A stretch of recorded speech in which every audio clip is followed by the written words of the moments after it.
Peace, soul family. What's up? Welcome back to my channel. This is going to be a collective reading. I don't want to say a reading, collective message, because I like to drop these every now and again. And I noticed that they don't get a lot of play on the channel, but y'all better start watching these messages because I'm dropping some priestess gems to you, okay? So anyway, before I hop into today's very important messages, I do want to go over couple housekeeping things. Anything you need to know about me is in the description box, okay? From information on personal readings, how to get in contact with me, other social media information, any partnerships, etc., etc. Okay, this will be a general collective reading, so it will resonate in the way that it resonates.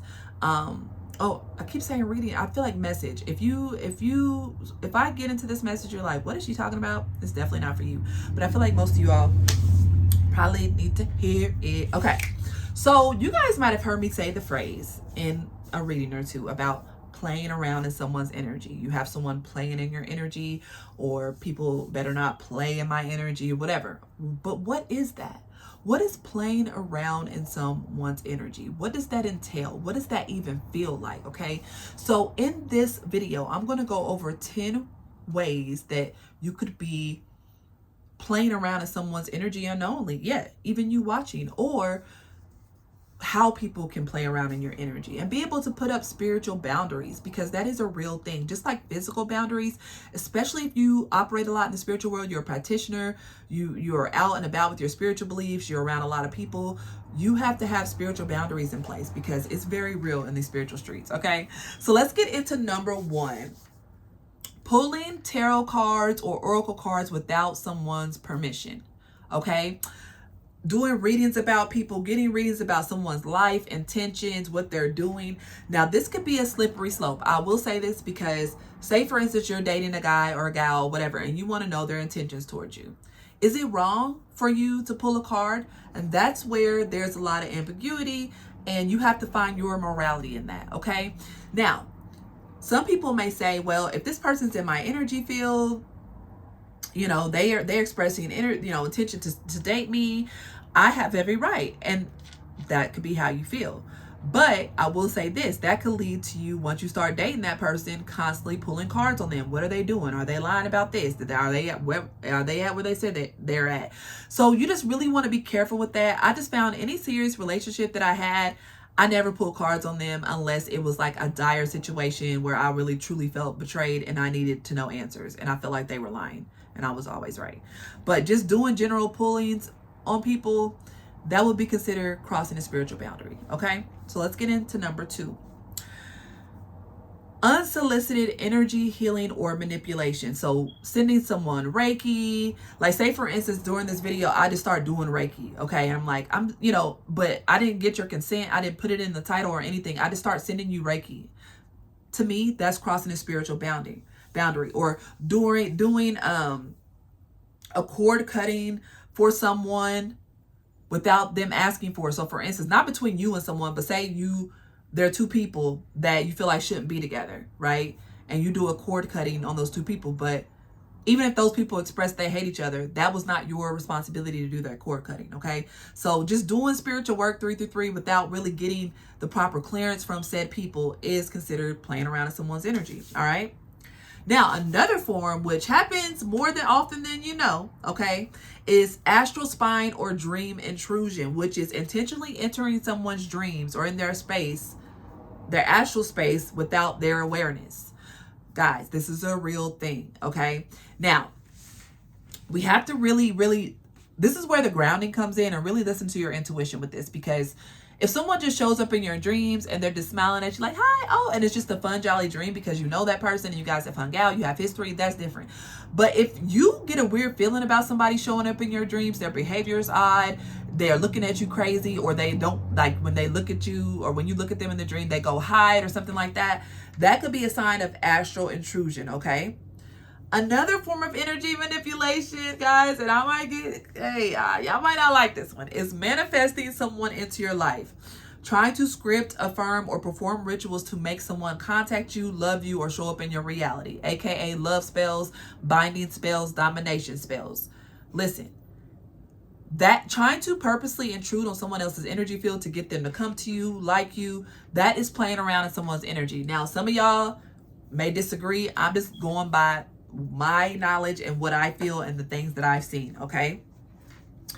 Another form of playing in someone's energy is doing binding or baneful magic, kind of piggybacking off the number 4. So using spells or ritual to bind someone's will, control their actions, or negatively impact their life. Okay, that is playing around in someone's energy. Now this is where, like I said, the morality thing is going to be up to you in your own discernment and judgment, because some people will do these to people they feel like have wronged them, they're scared of, they can't call the police or whatever the hell, that's something between you and God, goddess, source, ancestors, however you resonate. Okay.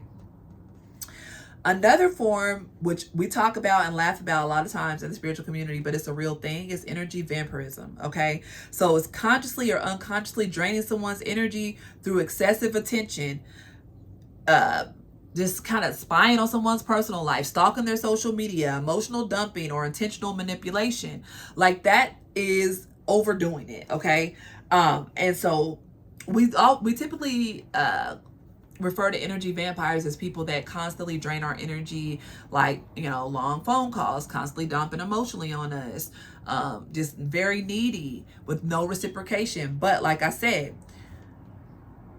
like, say you come across someone's social media, you really like their style, everything they do, but you start watching their social media to the point of checking it every day, stalking them, stalking their stories, watching everything they're doing. Like, an over excessive amount of attention to someone is kind of weird. And then also, like, then mimicking what they're doing.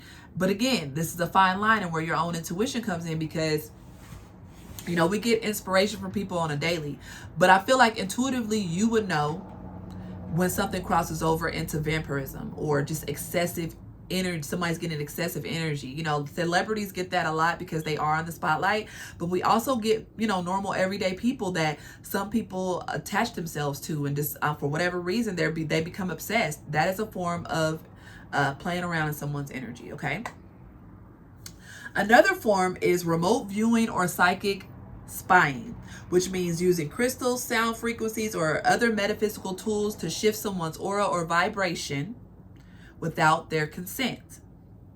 So, no, I read that wrong. Okay. Remote viewing or psychic spying, attempting to psychically watch or tune into someone's personal life, thoughts, or actions without their permission. So that kind of goes back to number 1, like doing readings on them, laying down in meditation, visualizing that person, trying to tap in their energy field, looking at their picture, trying to see if you could project thoughts. Listen, I know it might sound crazy to some of you guys, but this is a real thing. Like, people do this. Okay. Now, let's go into altering someone's energy field, which is what I just read, was using crystals, sound frequencies, or other metaphysical tools to shift someone's aura or vibration without their consent. I know. Seems so far-fetched. Some of the intention may be pure, but if they don't give you consent to, like, say for instance, someone's chilling, y'all in a group setting, you pull out your sound bowl and start just playing the sound bowl, but nobody came there for sound bowl healing. That could be playing around in someone's energy, because we know sound bowls are very powerful. Crystal singing bowls are very powerful. So that would be an instance where you would say, hey, would you guys like a sound bath? How do you guys feel about sound baths? Do you mind if I play, give you a sound bath? I know it seems very trivial, but guys, these are real things. Okay. These are real things. And I feel like if we all were more responsible with our spiritual gifts and tools, I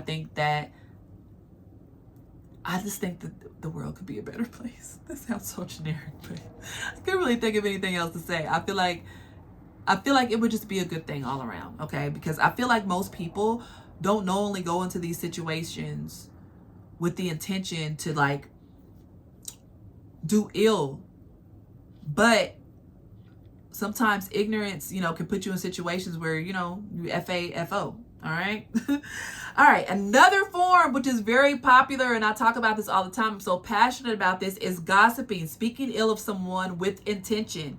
Gossiping, cursing, engaging in negative talk with strong energy behind it, which can create an unintended energy attack. Now, all of us have done it. All of us still may do it. Talking about somebody bad, harnessing their energy, sending them negative energy through our words. Group chats. If you got a group chat talking shit about somebody, that's basically a coven sending negative attacks towards one person. It's really bad, guys. Words are like spells. That's why they call it spelling.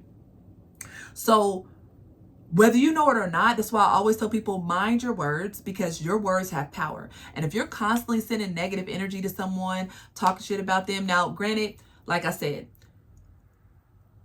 I would rather directly go talk to that person than talk shit about them behind their back, because I know that my words have power and they can have a far more negative impact than if I just went to that person and said, hey, you know, you disrespected me. You know, I feel like you owe me an apology, blah, blah. Now, even, you know, somebody cut you off in traffic. It happened to me before. This is long before I got into the spiritual realm, before I knew my power. Somebody cut me off in traffic and like whipped down in front of me, and I was like, damn. I called that person a mean name, screamed it, and right when I said it, another car came out and hit that person, and I was shocked and I felt so bad. And deep, not saying I caused the accident, because that person chose to whip out in front of me and do that, but I felt like my energy and anger in that moment created a force field. I don't know. It was very weird. And after that, I was more mindful and very intentional with my words. Okay. All right. The last one, number 10, is using spirit guides or deities to influence another person. Petitioning spirits, ancestors, or deities to change someone's mind, path, or actions for personal gain. Yes, people try to destiny swap. People try to send entities, energies towards people. People try to send their ancestors to attack people. Now, again, this is where the morality slippery slope comes in, guys, because you have to figure out where you stand with that. All right. I'm just telling you from a general standpoint, what can be considered playing around in someone's energy and how it could possibly have negative consequences, especially if it's unwarranted. And I do, you know, I stand on business when I say I don't send negative work towards people. I do return to senders and protection spells. Okay. Sometimes they're very general. Okay. But it's just dangerous in these streets, and you just never know the ramifications. And sometimes it's far easier just to talk to someone and try to squash the beef than it is to assume things. Again, I don't know everybody's personal situation. We all have gone through different things. Some people have been SA'd, you know, if you know what I'm saying, have had things happen to them where they feel like their energy is justified, sending them the negative energy is justified. And hey, I feel you on that. But then again, like I said, where's the line drawn? And that's where you have to trust your intuition, discernment, your spiritual team to know when to hold or when to fold. That's what I would say. All right. So let me know if there's any other examples that I didn't list that you guys want to share with the tribe, because we all need to know this. Okay. So that way we're being more intentional with our energy, our thoughts, our words, and our magic, especially if you're a practitioner. Okay. Till next time, I love you guys. Peace.